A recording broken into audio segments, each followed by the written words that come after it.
Olá! O conteúdo que você vai assistir agora foi gravado durante o EdTech Meeting 2024, que em sua 10ª edição contou com o tema Colaboração e Reinvenção em Tempos de Complexidade. Todo esse conteúdo aconteceu aqui, na Arena do Produtor, no EdTech Innovation. Estou muito feliz de estar aqui, na Arena do Produtor, que foi um palco que a gente pensou com muito carinho, Natália?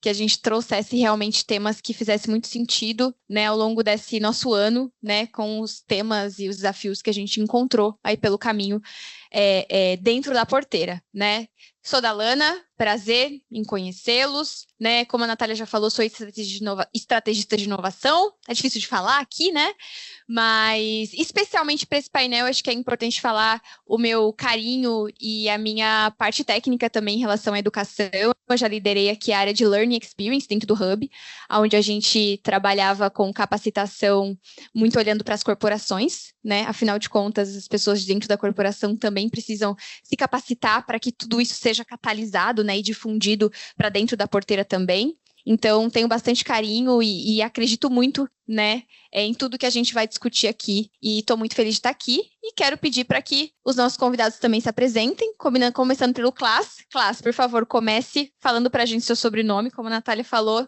também tenho alguma dificuldade. Bom, boa tarde a todos. Meu nome é Klaas Schoenmaker, vou pedir para ninguém repetir também.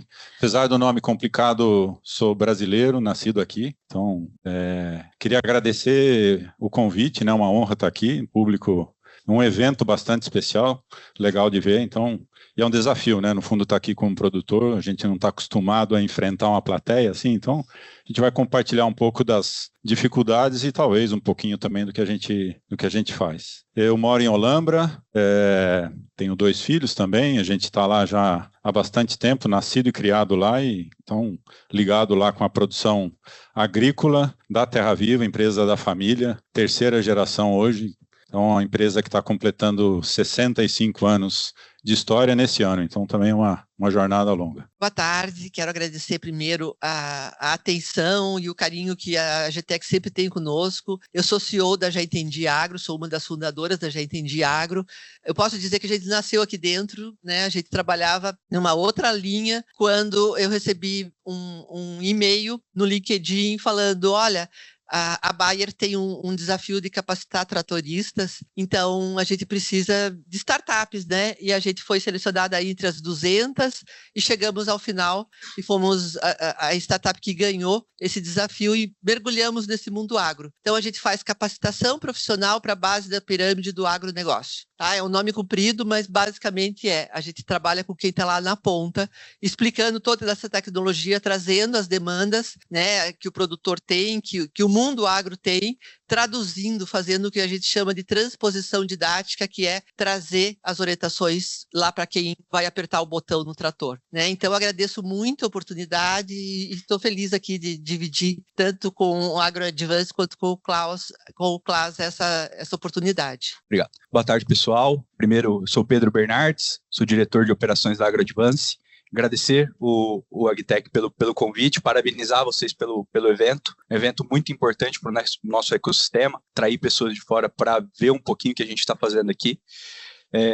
A AgroAdvance ela tem 6 anos desde a sua fundação. A gente é um ecossistema de educação, então a gente tem formações para quem está na indústria de fertilizantes, de insumos agrícolas, para o produtor rural, então para quem já está inserido no mercado. As nossas formações são formações livres, então temos formações com temas específicos de curta duração, ou temos pós-graduações e MBAs mais na área de gestão. Legal. Bom, todos apresentados agora, tá? E para a gente começar essa prosa, eu acho que vai ser bem bacana ter a presença do Klaas aqui, falando de dentro da porteira, e 2 startups que estão aí também ajudando os produtores, nesse desafio, Então eu quero começar pelo Klaas, tá? Tendo em vista também essa diversidade de culturas, A gente está falando de flores, mas a gente também está falando de algumas leguminosas, e a gente sabe que diferentes culturas também têm diferentes desafios, Então, Klaas, eu queria que você trouxesse um pouquinho as questões de disponibilidade de mão de obra, E quais os desafios que você tem enfrentado aí nesse trabalho aí de atrair, talentos e trabalhadores rurais para o seu dia a dia de produção e campo. Bom, talvez acho que é legal contextualizar um pouco mais, né? A Terra Viva, como eu falei no início, é uma empresa familiar, 65 anos, e ela nasceu, na verdade, acho que a origem dela foi o ramo de flores, né? Foi a semente, foi aí que a empresa surgiu, mas a reboque disso, a área agrícola foi surgindo também. Então, hoje é uma empresa bastante diversificada ao longo dessa trajetória toda, foi criando bastante complexidade, mas muito a ver com culturas bastante intensivas. A gente chama do FFLV, intensivas em termos de mão de obra, em termos de investimento também em ativos e tudo mais. Então, a gente tem a parte de produção de flores e plantas, que está sediado mais basicamente em Olambra, né? Toda a cadeia aí de produção, desde mudas, flores cortadas, plantas e tal. E aí, só para vocês terem uma ideia, a gente tem ali só nessa operação em torno de mais de 700 pessoas envolvidas, né, na produção de flores. E aí, quando a gente junta a operação do agro também, aí a gente chega a quase 1.250 colaboradores hoje. Com safristas, dependendo dos períodos de safra, a gente chega a 1.400, 1.500 pessoas, né? Então, de fato um desafio enorme. E talvez, assim, o desafio ao longo dessa história toda, como eu falei, acho que a gente foi tendo que desenvolver estratégias e meios de poder lidar com toda essa complexidade, né? Então, eu acredito que, assim, falando de experiência própria da Terra Viva, ela desde o início, já na cultura, tinha essa busca de fazer uma gestão mais participativa, uma preocupação mais com as pessoas em si, com os colaboradores, né? Tanto é que, quando a gente fala nossa missão de plantar uma vida melhor, mas a primeira frase que tem é buscar resultado nos 4 campos, e não é o triple bottom line, ou o que todo mundo fala hoje, mas é o econômico, é o social, é o humano e o ambiental. E o humano sendo esse público interno, as pessoas nossas, né? A grande família Terra Viva, que é como a gente chama. Então, essa busca de criar uma cultura, de criar um ambiente de envolvimento das pessoas acabou sendo um diferencial. Eu acho que uma forma que levou a gente a ter que estruturar bastante esse lado, né, de lidar com as pessoas, e a gente transitou por aí por um bom tempo.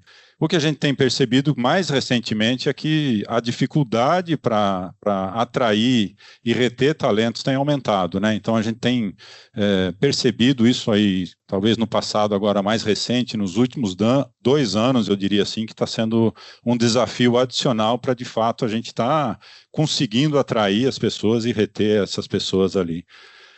Ainda assim, né, acho que a gente... Talvez é uma realidade diferente, ouvindo muitos relatos aqui, a gente falando dessa atividade que a gente tem. Dos 1.400 pessoas, 93% são operacionais mesmo, que estão na base, né, da operação. Então, é gente simples, que está na base fazendo o dia a dia mesmo da operação, né? E acho que esse que é o nosso grande desafio de estar atraindo e estar retendo essas pessoas na nossa operação. Obrigada, Cláudio. E aí eu quero passar, né, aqui a bola para Gladys, porque a Gladys, junto com a Já Entendi, né, desenvolveu uma metodologia, né, para essa base da pirâmide do agro, né, e tem em vista também essa fala do Clas, né, da complexidade, essa palavra que ele usou, né, dos diferentes públicos, das diferentes culturas.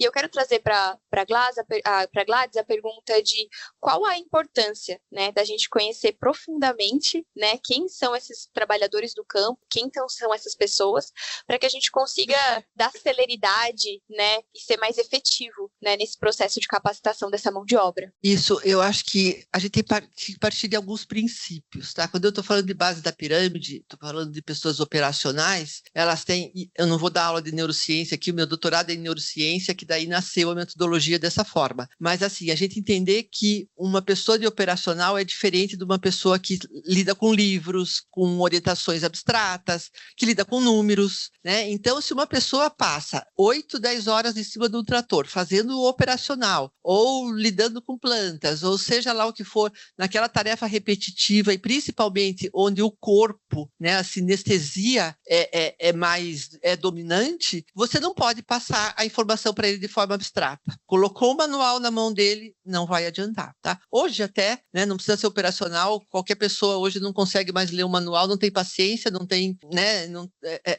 é muito clara essa distinção. Então, partindo do princípio princípio não que a base da pirâmide seja menos inteligente ou menos capaz. Eles só aprendem de forma diferente, né? E ao aprender de forma diferente, a gente precisa de uma metodologia diferente que apresente a forma com que ele está acostumado a lidar com o mundo, tá? Quem é operacional lida com o mundo de forma diferente, né? Nós que estamos na frente do computador o dia inteiro, nós lidamos com o mundo de uma forma diferente. Então, é entender isso. Eu não preciso entender cada um, eu preciso entender o operador da planta, o operador das flores ou da soja ou o agricultor pequeno ou grande, tá? Eu tenho que entender essa base operacional, o funcionamento cerebral dele. E é isso que a gente faz, tá? É passar aliviando um pouco a carga cerebral que eles têm, porque é difícil aprender para todo mundo, a gente não nasceu para aprender, né? A gente nasceu para sobreviver, e aí a gente consegue passar para eles de forma facilitada as informações, as orientações por meio da transposição didática. Falei, eu consegui me fazer entender, que eu fico pensando, eu quero traduzir tudo que eu estou falando, né? Mas assim, depois a gente vai ter um painel de dúvidas e eu explico um pouquinho melhor do que eu estou falando. Super, Gladys. Inclusive, isso se torna até um gancho de puxar o Pedro, porque você fala muito sobre essas pessoas, né, os trabalhadores terem uma outra forma de ver e enxergar a vida, né? Isso exige também que as pessoas que estão, de fato, liderando, ajudando essas pessoas nessa operacionalização também estejam preparadas, né, para isso. E ser técnico não é o suficiente, né? Eu preciso ser líder, né? E a AgroAdvance tem feito um trabalho, claro, para além disso, né, Pedro? Vocês também atacam essa frente operacional também, mas num ponto de vista, né, nesse sentido das pessoas que estão, de fato, apoiando e direcionando esses trabalhadores no campo, né? O que a AgroAdvance tem feito nesse sentido para ajudar essas pessoas a serem líderes melhores? E o que você já tem visto de resultado? Então, conta um pouquinho para a gente. Tá, legal. Acho que dá para dividir a sua pergunta em duas partes, porque a visão que a gente tenta levar para a indústria é muito diferente da visão que a gente leva para o produtor, né? A indústria, se tiver muita gente da indústria aqui, reclama a todo momento que não tem profissional e que o profissional está cada vez custando mais caro, que é um vício que ela mesma acabou fazendo com que acontecesse no mercado, né? Esse rouba-monte de profissional que a cada 2 anos o RTV ele dobrava o salário dele só com essas movimentações de mercado. Então, olhando para a indústria que tem essa necessidade de rouba-monte, de salários mais inflados, a gente sempre trabalhou com as lideranças para estruturar trilhas pensando mais o longo prazo daquele profissional. Isso é meio óbvio, mas vou dar um exemplo para vocês. A gente tem formações de gerentes comerciais para um RTB que acabou de entrar, que é Super Júnior. Essa formação de gerente comercial, ela não dura 6 meses, ela não dura 1 ano. Ela vai ter que durar 2 anos, 3 anos.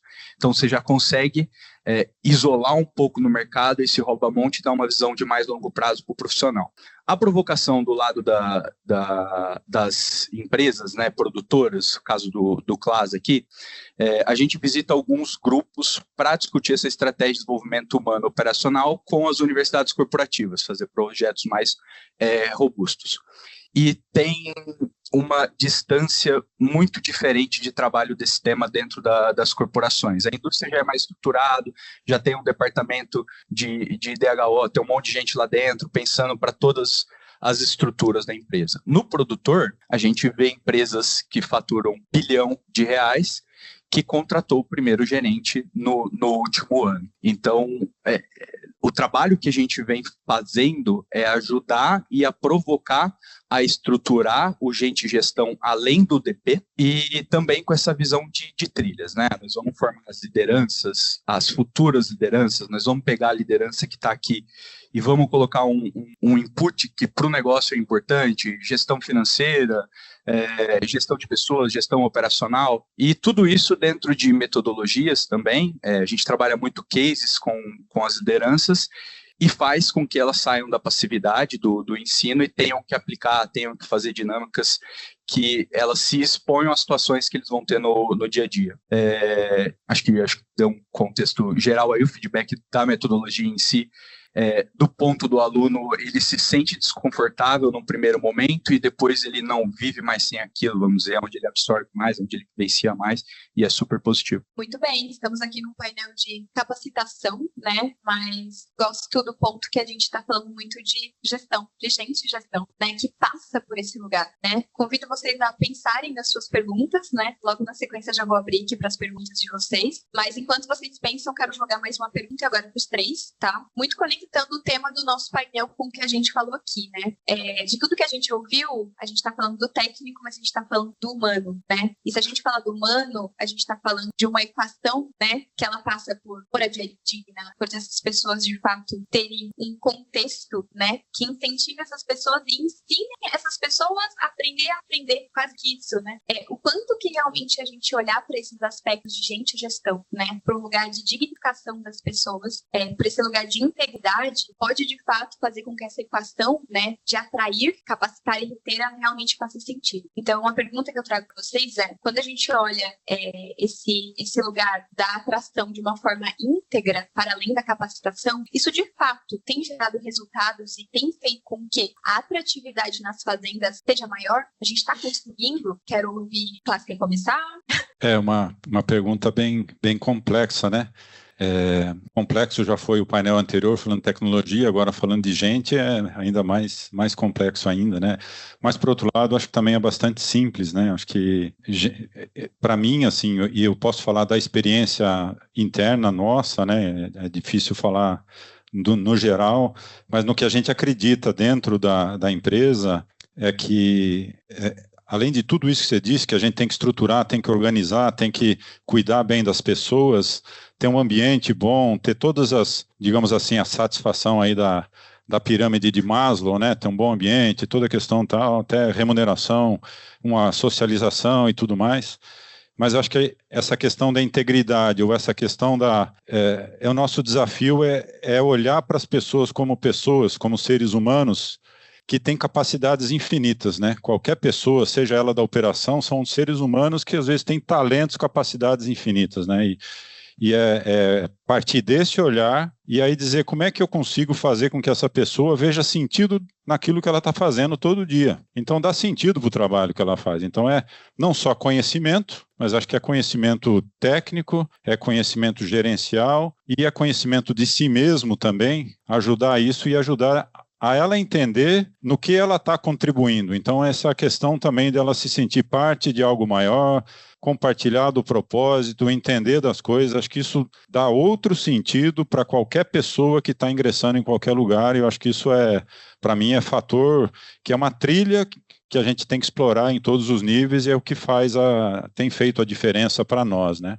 Então, acho que e ainda assim, dentro disso, tem desafios enormes para a gente estar superando todos os dias. Nesse sentido, a gente traz, complementando o que o Clássico falou, a gente traz dados. Tem uma empresa em São Paulo chamada Plano CDE. Ele só trabalha com pesquisas nas classes CDE, vendo suas ansiedades, vendo suas necessidades, né? Se, por exemplo, a Danone vai lançar um iogurte para a classe CD, ela vai lá e faz toda a pesquisa para saber de sabor, de cor, enfim, é um projeto muito bonito. E aí, a gente fez uma pesquisa junto com eles e recebemos essa pesquisa a partir de uma grande empresa sobre as necessidades emocionais da classe CDE, tá? E é assustador, tá? 5% se acha amado pela família, tá? 50% tem problemas de álcool ou drogas da família, tá? Não dormem bem, porque se está muito calor, se está muito frio, está muito frio, né? Então, toda a parte da pirâmide de Maslow, essa parte de baixo das necessidades básicas é muito difícil para eles, né? Eles vão acordar de manhã, se a gente falar de um garçom que está com cheiro de corpo, por exemplo, a casa dele tem 7 pessoas e um banheiro. Muitas vezes ele vai para o trabalho sem conseguir tomar banho, senão ele chega atrasado no trabalho, né? Então a gente fez toda essa pesquisa do entorno, como é que eles vivem, o que eles sentem. Então, a parte emocional, quando a gente gente fala só 5% se sentem amados pela família, ou seja, o cara, ele tá lá só para trabalhar e entregar o dinheiro para a família, que é isso, para isso que ele presta, né? Então, é isso que ele sente, na verdade, né? Que ele sente que ele precisa daquele emprego para trazer o mínimo. Então, essa parte emocional que a gente preza muito quando a gente vai trabalhar, em cada universo que a gente está conversando, né? Se eu vou falar com produtores de leite para que eles entendam a importância do trabalho deles, se eu vou falar com pessoas que fazem a limpeza na cocheira, eu vou mostrar para eles o tanto que aquela cocheira limpa vai influenciar no casco do bezerro, enfim, né? Então a gente parte muito dessa autoestima que quase não existe entre essas pessoas, né? E a partir disso eles começam a ver a importância do trabalho deles, que na verdade é uma coisa mecânica, né? Muitas vezes eles sentem como mecânica, e aí vamos trazendo essa parte emocional muito forte, que é uma coisa que a gente preza e eu sei que faz sentido, né? E por fim, entender que toda essa complexidade do mundo tem que ser transferida e transformada para quem está lá no campo, para quem não pode vir aqui num evento como esse da GTEC, né? E não tem acesso a essas informações, tá? Aqui a gente está trazendo coisas para as lideranças que podem implementar, mas que quem está lá, que vai fazer isso acontecer, não pode estar aqui. Talvez se estivesse aqui, até se sentiria desconfortável, né? Acontece muito disso. Então, o nosso trabalho, a nossa missão é essa, tá? Ajudar esses 5% que se sentem amados, se sentirem um pouquinho mais amados. Acho que só para complementar e não ser repetitivo em relação ao que vocês dois trouxeram, uma outra provocação e outros projetos que a gente tem tentado ajudar os grupos produtores, para no momento que a gente estiver olhando a retenção do funcionário dentro da propriedade, eu não olhar só para ele e para todos esses fatores que vocês passaram, né? Dar propósito, dar todas as condições ambientais e básicas ali que ele precisa, ponto de remuneração. A gente está falando também como criar um ambiente e dar recursos para a família desse funcionário.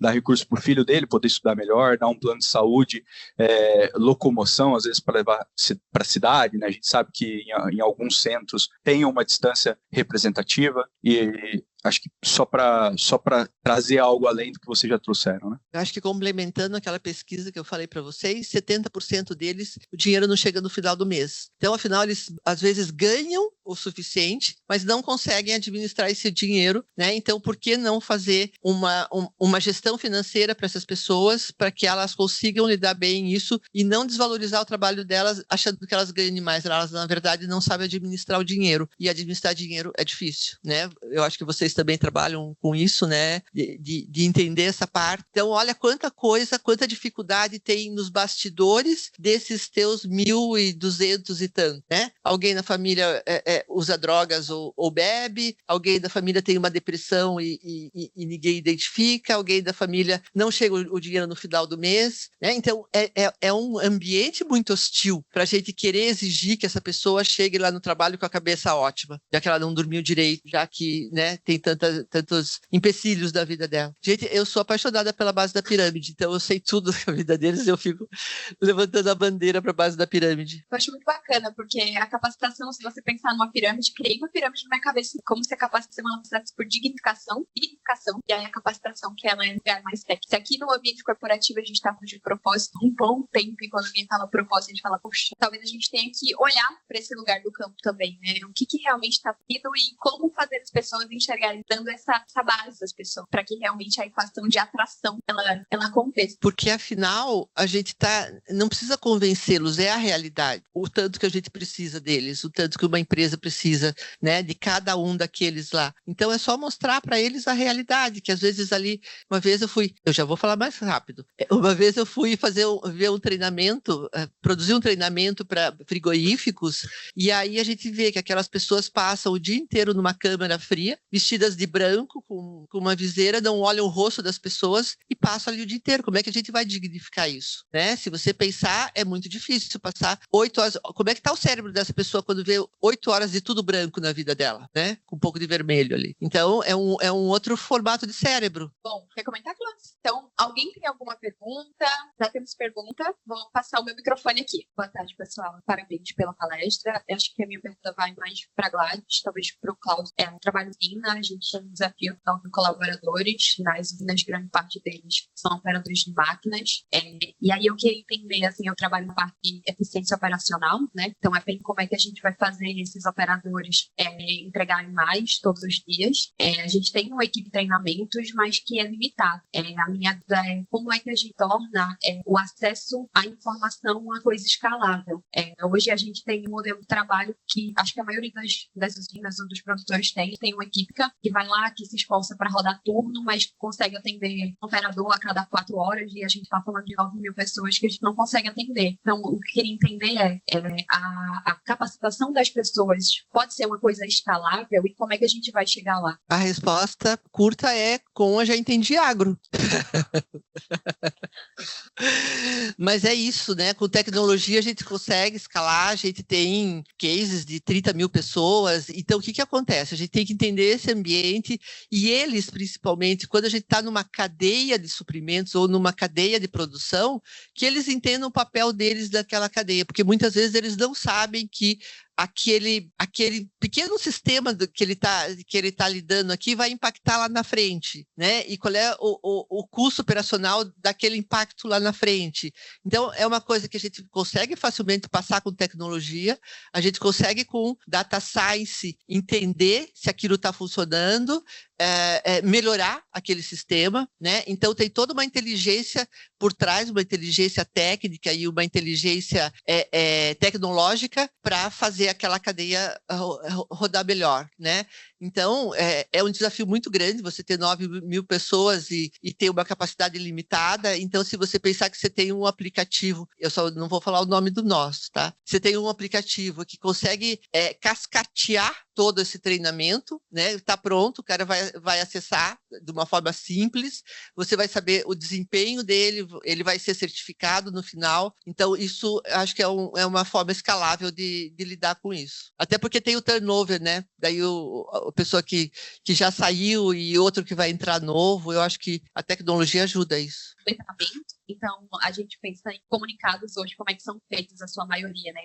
Comunicados escritos, até as formas de treinamento, então as COPs, procedimento operacional padrão, são escritas, por mais que a gente tente colocar imagens. Hoje eu entendo que a gente tem dificuldade de levar o conhecimento. O conhecimento existe, a gente falou aqui no painel, as tecnologias existem embarcadas nos equipamentos, mas como é que a gente torna escalável para que a tecnologia, o acesso ao conhecimento chegue para a ponta na mesma velocidade que ele é formulado pelas concessionárias, pelos fabricantes? Exato, é esse o nosso trabalho.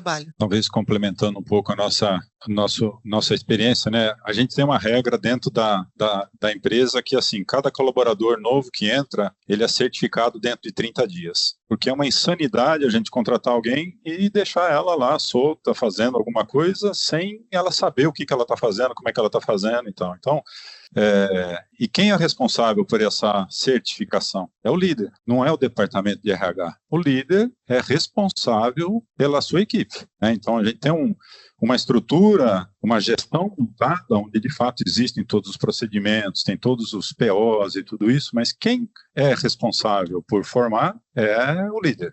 E essa certificação, ela é técnica, né, teórica, digamos assim, mas teórico vale 20% da nota, digamos, o que vale é a prática. Depois, na prática, ela se mostrar que sabe, que entendeu, que aprendeu. E aí o que complementa isso é que na base a gente nunca olha individualmente para as pessoas, apesar de fazer a certificação individual, mas todo mundo trabalha em times. Então, os desafios, as metas são de equipes. Então, os pequenos times, a gente nunca cria uma liderança hierárquica que o líder é que cobra. O líder, ele apoia, ele treina, ele desenvolve, mas o desenvolvimento, o objetivo, a meta é de um pequeno time, uma pequena equipe que tem os seus objetivos para alcançar. E eles se ajudam a alcançar.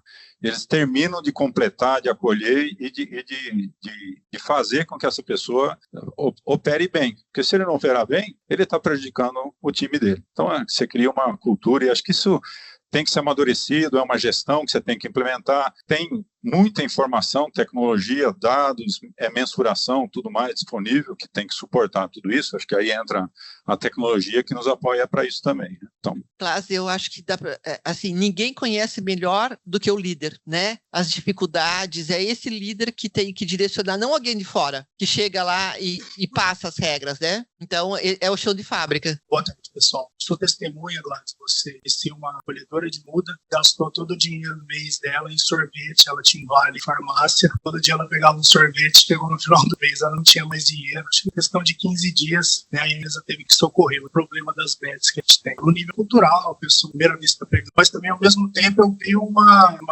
trabalhadora da parte de áreas de pragas, simples curso de Excel, se tornou supervisora dos outros, né, e pôde ajudar, fez uma diferença enorme. Eu pergunto primeiro, vocês têm visto várias opções da empresa, vários níveis diferentes, só falo treinamento, operador de máquinas, mas tem muito trabalho rural de pessoas simples que têm escolaridade, mas que você pode tirar aí da idade da pedra. A outra pergunta é o caos, né? Eu vejo falta muita tecnologia, muita opção para a área de vegetais, de flores, para cereais, né? Tá nas áreas, você sente também tem muito mais gente batendo na sua porta para oferecer tecnologia para cereais, mas para flor especificamente bem menos. Eu primeiro? Eu não sinto isso. Talvez...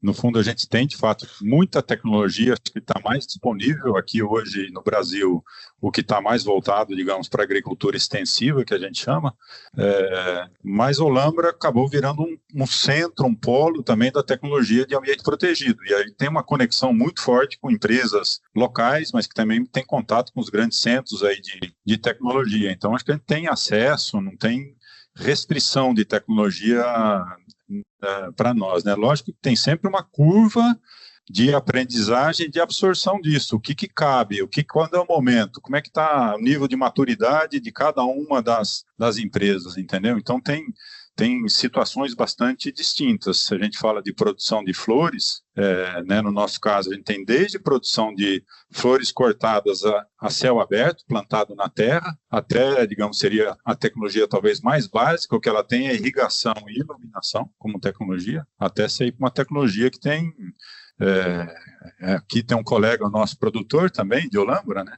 Mas você vai para a produção das orquídeas, digamos assim, você tem top de tecnologia que talvez o que falta é robotização, automação, mas está disponível. É tudo uma questão de avaliar custo-benefício, custo de oportunidade. Tá? Sobre a sua primeira pergunta, tem uma pesquisa que foi feita pelo Senai e com uma federal do Rio Grande do Sul, um instituto alemão que chama GIS, que eles avaliaram o gap de mão de obra por setores e avaliaram também dentro do agro, que eles olhavam para as profissões emergentes, que estavam muito ligadas à agricultura digital, dados, drones, enfim, tinha 5 itens lá, 5 profissões. E na AgroAdvance, quando a gente olhou aqui, ele falou, tem um caminho aqui, tá? O gap era de 80%, então nos próximos 2 anos a gente ia demandar 180 posições para isso, para essas competências, a gente ia ter 32 mil pessoas preparadas, e na hora que a gente olhava para um patamar de 5 anos, o gap continuava em 55%. Então, se a gente trabalhasse aquelas temáticas ali, a gente ia formar melhor o agro, vamos dizer assim. E a gente lançou 2 produtos. O primeiro produto foi Data Science no agronegócio, e nesse produto eu tive 60% de entrantes no agro, que não é quem estava inserido no setor. Então, eram os programadores, os analistas de dados que viam uma oportunidade no agro, todo mundo falando que o agro estava crescendo, essa conversa, mas eles precisavam entender como usar aqueles dados ali, cruzar com conceitos agronômicos para passar a fazer sentido a análise e a aplicação que eles queriam ter. E a gente teve um outro produto que foi o Digital Agribusiness, que basicamente a gente falava de profissões digitais no agro. Nesse a gente fez até em parceria com uma revista para atrair esse público de fora. A gente teve 80% de entrantes. Então, acho que dá um cenário aí do que a gente está olhando, formando e como as pessoas estão vindo e vendo oportunidades dentro do setor. Eu acho que complementando bem rapidinho, a gente tem, estou vendo gente da Exalc aqui, né? A gente está com um plano bem importante de carbono, onde a gente pega todo o conteúdo da pós-graduação da Exalc, que a gente sabe o padrão que é, né? De mestres, doutores e pesquisas incríveis, a gente está traduzindo para a base da pirâmide, né? Então, os nossos a ponta da cadeia lá que não pode vir para fazer um curso da Exalc, vai ter online com certificação gratuito. Nossos cursos são todos gratuitos, né? Para traduzir principalmente a questão do carbono, tá? Nesse momento, o carbono, a gente vai passar depois para um outro tema, mas a redução de carbono, para eles entenderem a importância disso, né? E a pressão que o Brasil está sofrendo por conta da nossa emissão de carbono. Temos 3 perguntas, mas provavelmente a gente não vai dar tempo para as 3, tá? Vamos tentar a primeira mão que levantou, que eu vi, tá? Não sou Google para identificar qual é a mãozinha, mas acho que foi, tá? E aí, dependendo da resposta, se a gente conseguir, a gente abre para mais uma ou duas, tá bom? Boa tarde, obrigado pela palestra também. Eu também atuo em recursos humanos na consultoria global. E é muito bom ouvir de vocês, beber da fonte do agro, dessas questões que são muito difíceis de serem combatidas, né? E o meu ponto é o seguinte: quando a gente fala muito da parte técnica, existe uma máxima de mercado que fala que a gente contrata pela parte técnica, existindo ou não existindo a parte técnica, mas demite pelo comportamental, né? E a minha dúvida é justamente essa: como fazer, porque existem o contexto intrínseco de cada pessoa, mas existe também tudo aquilo que é externo às pessoas e que acabam afastando os funcionários da cultura da própria empresa. Então, como fazer para unir a questão técnica com a questão comportamental dentro de um contexto de cultura das empresas? E, só para fechar a pergunta, como unir isso à questão da atratividade dessas pessoas no mercado? Responder, Pedro? Class? Esse processo, né, de alinhamento cultural, ele é um processo que ele tem que ser repetitivo, né? Quando o funcionário começar a reclamar de estar ouvindo aquilo de novo, você fala, agora tá bom, né? Isso tudo não é um componente isolado, ele tem que estar dentro de uma trilha de desenvolvimento humano dele dentro da organização. Então, acho que de forma resumida, na minha visão aqui, o que eu tenho repetição do que faz parte da cultura, e se ele se adequar a essa cultura, ele vai continuar ali dentro, senão ele vai sair mesmo, seja por não estar alinhado com a cultura ou pelo comportamento que ele vai passar a exercer por não estar alinhado com a cultura, e ter essa integração de todo o processo de desenvolvimento dele com essas práticas que são relevantes para a companhia. Eu acho que complementando, quando a gente está falando da base da pirâmide do agro, e você está falando de soft skills, né, de mentalidades novas que estão acontecendo agora, que a gente tem que traduzir, né, porque o universo do agro é diferente. Eu lembro que uma vez a gente foi fazer uma pesquisa numa fazenda, e o operador do trator falou assim: agora eu chego em casa limpo, minha mulher acha que eu não trabalhei. Eu não sei se vocês lembram quando o trator não tinha cabine, né, que o cara chegava assim, até o cílio dele estava cheio de poeira.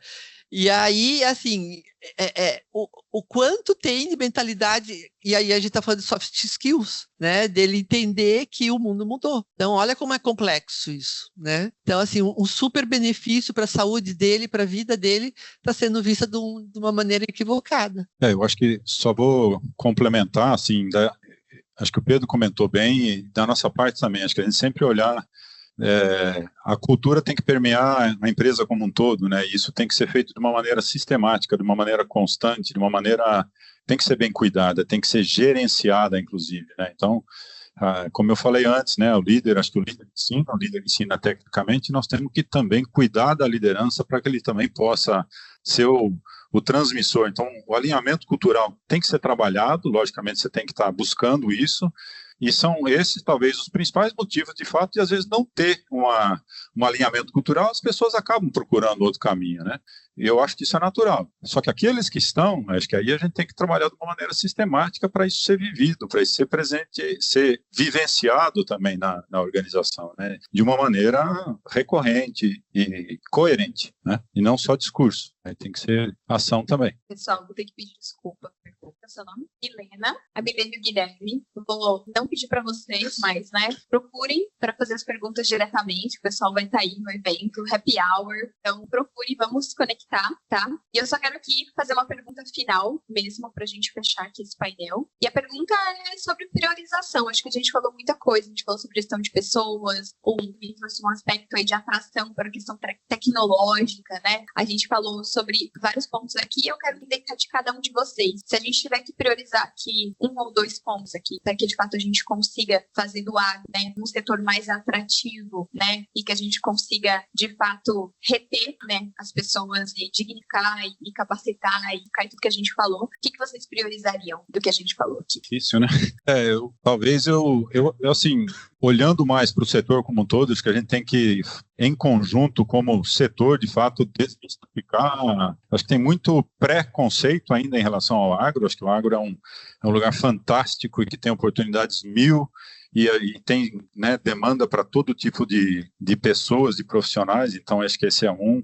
E aí que a gente, de fato, olhe para as pessoas como a solução dos nossos problemas, né? Não é a tecnologia que vai resolver, são as pessoas que vão resolver as nossas equações, né? E talvez uma provocação final, talvez, é uma provocação, viu? Que eu acho que a gente também, como setor, nós temos que nos preocupar com quais são os profissionais que estão vindo daqui a 10 anos. Como é que as nossas crianças estão sendo educadas? Todos esses problemas que acho que a Gladys mencionou muito bem, que estão muito presentes,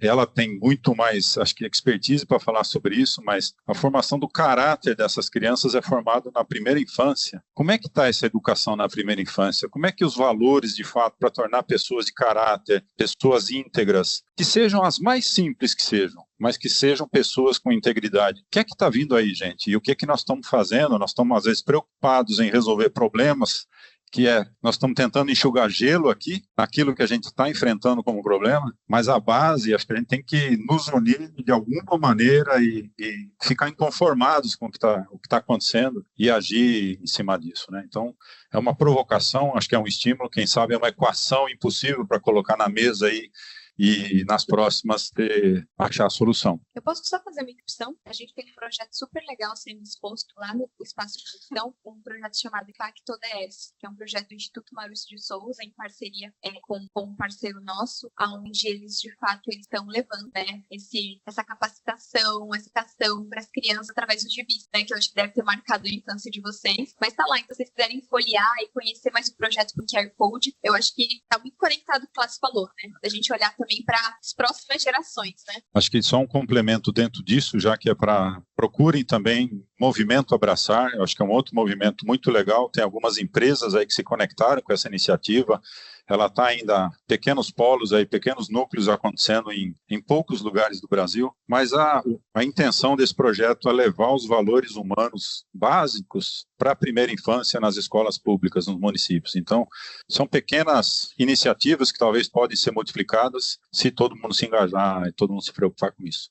Acho que além dessas, tem a De Olho no Material Escolar, que eu acho que é uma das, né, umas atividades, assim, eu faço parte dessa comunidade também, que eu acho que traz esse valor, além do valor humano, mostra a importância do campo para acabar com aquele mito do campo malvadão, né, do agricultor malvadão, que eu acho que é muito legal o trabalho deles. E, na verdade, eu acho que quando a gente fala de políticas públicas, né, a gente sabe que tem 25% só do dinheiro que vai para os primeiros anos, para os anos iniciais, que são os mais importantes, onde tudo é formado até os 6, 7 anos de idade. Só tem 25% das políticas públicas do dinheiro ali, né? E o resto vai, né, para o topo da pirâmide. Então, eu acho que olhar um pouquinho mais para esses jovens, né? Ensinar desde da capacitação para o empreendedorismo, para a responsabilidade social, para a sustentabilidade, tudo isso é uma geração que vai ter que chegar no mundo já sabendo disso, né? Essa é a sua priorização também, Gladys? Eu tenho uma editora de material didático para as escolas públicas, então eu sou a editora, né, e a produtora do material, então a gente faz muito disso. Do trânsito, da sustentabilidade, a gente tem 10 coleções que eu escrevi. Eu sempre descubro um pedaço da Gladys a cada conversa. Legal, eu acho que do meu lado eu vou trazer uma visão mais que pode ser implementada agora, que é a ponta do produtor rural ter um olhar mais estratégico para a área de gente e não ficar só fazendo departamento pessoal. Acho que isso o produtor pode entender mais o que está dentro dos outros subsistemas e pode sair ações práticas disso, e a indústria que está aqui também pode apoiar isso. Vocês estão todo dia lá com o produtor, podem levar, porque vocês já vivenciam isso dentro da indústria de maneira mais recorrente. Acho que minha prioridade poderia ser essa daqui. Muito obrigada, pessoal. Espero que esse conteúdo tenha sido útil para você. Fique ligado nas nossas mídias sociais e não perca a oportunidade de participar do próximo Agitech Meeting.